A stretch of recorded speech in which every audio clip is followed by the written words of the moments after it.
Vous avez parlé de traître sànq et pourtant aujourd'hui c'est pour juste rebondir sur ce mot-là qui est aussi dans l'actualité. Le camp Pastef voit aujourd'hui le président de la République comme quelqu'un qui a trahi leur projet.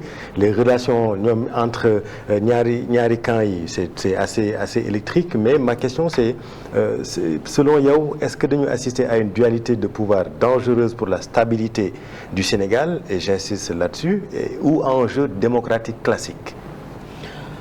Bon, tu sais, peut-être que même souvent quand les gens ont certaines positions, c'est facile de qualifier et peut-être et de nommer de façon très péjorative certaines choses. Oui. Man, en tout cas, l'observation que j'avais faite du président de la République, surtout avant qu'il n'accepte, la conviction que j'avais, moi, que amoon yéene ci Ousmane Sonko la. Ça, moi, je suis convaincu. Vous parlez du président, non, du président Bassirou Diomaye Faye. Oui. Man damay wax rek sama conviction bi ma amoon. Donc vous conjuguez au passé, ce n'est plus oui, le parce cas. que maintenant je ne comprends plus, je ne sais pas ce qui se passe. Mais en tout cas, quand il est arrivé, ma conviction personnelle, c'est que c'est quelqu'un qui a accédé, il a été tellement sincère. Moi, je crois à la sincérité. Dans tout ce que je fais, je le fais de façon sincère parce que je me dis que toujours, la récompense est beaucoup plus grande que quand on fait voilà, semblant. Et donc, c'est pourquoi j'ai dit, le président Diomaye est arrivé à la tête du Sénégal de par sa sincérité. Il avait une foi sincère en Sonko. Il avait amoon na yéene ci moom quoi. waaw amoon na yéene ci moom ba bu muy yegsi. bu ngeen xoolee même ses premières interventions. Il disait toujours, il y avait toujours cette marque de reconnaissance. yéene baa ngi fi ba léegi. C'est comme si man de yow laa ko yéene waaye lii la yàlla dogal. Voilà. Maintenant, qu'est-ce qui s'est passé entre-temps? Ça, c'est un autre débat. Mais man daal lu ma mën a situer ba instant boobu xamoon naa ni amoon na yéene bëggoon na vraiment Sonko nekkoon à la tête du pays. Donc vous ne le voyez pas comme un traître? Non, parce que en fait, qu'est-ce qui l'a poussé ba yegg si foofu? Xam nga nit ñi ñun tamit li ñu gis nii rek la ñuy gis, mais li nekk ci ginnaaw mënuñu ko gis. Et je pense que voilà, voilà, il a dû peut-être prendre ses responsabilités. Moi, je le dis en tant que quelqu'un qui a eu la chance d'avoir exercé certaines fonctions. Oui. Quand j'étais ministre du Commerce, il y avait 2 de mes collaborateurs qui m'étaient chers. Hein? J'ai dû les changer. Depuis lors, c'est une relation. Et pourtant, ce sont des personnes qui m'étaient très chères. Ah oui. Quand je prenais la décision, même, j'avais même pleuré. Mais, affaire de yo quoi, c'est une affaire de l'État. Mais c'était pour l'intérêt du pays. Dans l'intérêt du pays, si vous avez intérêt de réubi, vous avez sa bop wala sa relation avec kooka.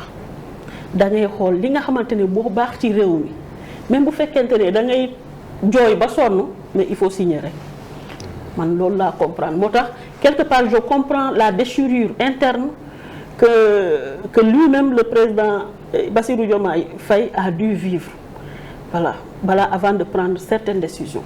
Mais loolu bu fekkente ne amuloo musuloo vivre expérience yu mel noonu pour nga comprendre ko dafay xaw a jafe. Et Madame la ministre dafa mel ne da ngay wax ne Bassirou Diomaye Faye amul woon peut-être beneen possibilité bu dul dàq Ousmane Sonko et que loolu moo gën ci réew mi. Non, je ne juge pas. Hein. J'ai dit peut-être mën na am perception boobu. Parce que ñun ñëpp gisoon nañu situation fu mu toll. Oui. Mais je dis ñun toujours ñun lu ñu gis nii la ñu gis. Mais li nekk ci ginnaaw président de la République. Nous sommes tous transparents devant lui. Hein? Voilà, il a des informations. Mais toutes les informations, il peut les avoir. Donc certainement, il a dû mesurer et, voilà, et choisir de prendre une décision aussi difficile soit-elle. Mais c'est une décision, ça fait plus d'1 an. Donc voilà, je pense que c'était la seule issue pour lui. Est-ce que lii tax nga wax loolu peut-être c'est lui qui rappelle l'importance des institutions de la République? Parce que son discours tey jii foofu la ko accès et il l'a dit d'ailleurs lors bi ñuy lancé cette partie en disant que quand tu es opposant en réalité tu es responsable de rien. Est-ce que yow nekk nga au cœur de l'État à un moment donné da nga jàpp ni tey jii dafa nekk ci station boo xamante ni moo ko war a pousser mu jël des décisions comme ça? ma li ma bëgg a wax déjà peut-être c'est vrai si am na responsabilité boo tant que exercer ay responsabilités yow loolu la neex mën nga ko wax mën nga engagé wu ci n'importe quoi bon après c'est après quoi booy exercer si ngay soog a comprendre comme ni ñu koy waxee boo nekkee xale da ngay yaakaar ni sa papa yaafuus la sax mais boo demee ba yor famille ci ngay xam ni say papa ndeke jàmbaar la woon. C'est la même chose en fait. Maintenant lui par contre li may bëgg a wax foofu man sincèrement parfois am nay discours bu ko waxee dama muy naan sama xel mais xanaa tey parce que au fond quoi qu'on dise il a partagé le discours de Sonko. Absolument. Même si c'est Sonko qui a porté mais il peut pas avoir côtoyé Sonko pendant 10 ans avoir poursuivi. Il ne le découvre pas. Voilà, il ne le découvre pas. Donc aujourd'hui il y a des positions bu leen jël bu ko jëlee man je dis mais xanaa tey nag monsieur le président. C'est ça, je suis désolée même si c'est vrai les gens évoluent. nit ki mën nga dem ba ci biir nga gis ni ndeke la nga yaakaaroon du loolu. Mais je pense que aujourd'hui man en tout cas en tant que cousine si j'ai un conseil à lui donner c'est mu liggéey rek bañ a revenir ci seeni discours parce que am nay positions yoo xam boo ko jëlee. mu xaw mel ni lu waroo ak seen position un peu d'hier parce que quoi qu'il en soit mënuñoo dàq ñoom héritage bi nga xam ne amoon nañu ko partagé na ko avec le PASTEF le discours bi ñu doon am di accuser les gens à tort sans aucune preuve. Ils ont jeté l'opprobre sur les honnêtes citoyens. Le PASTEF? Mais bien sûr. te loolu man ça c'est quelque chose moi qui me fait très mal. Comme lan par exemple. mais dañuy accuser nit ñi de vol. kii sàcc la mais tu n'as jamais de preuve parce que nit ki balaa ngaa accuser nit dafay fekk nga am preuve loo firnde mais nii perception rek nga bëgg ci accuser nit yàq ci deru nit mais c'est moi c'est catastrophique. Est-ce que yow personnellement donc ko dund. non man alhamdulilah yàlla defalal nañu sutura xëy na yenn kii yi am dunduñu ko mais am na ñu ko dund. Mais imaginez une personne boo xam dafa estimer un acteur politique mu dem ba il n'est plus de ce monde kooku il est parti avec la conviction que man ndeke kii li ma koy gëm yëpp ndeke sàcc la. Imagine si c'était quelqu'un koo xamante ne qui avait toutes ces valeurs.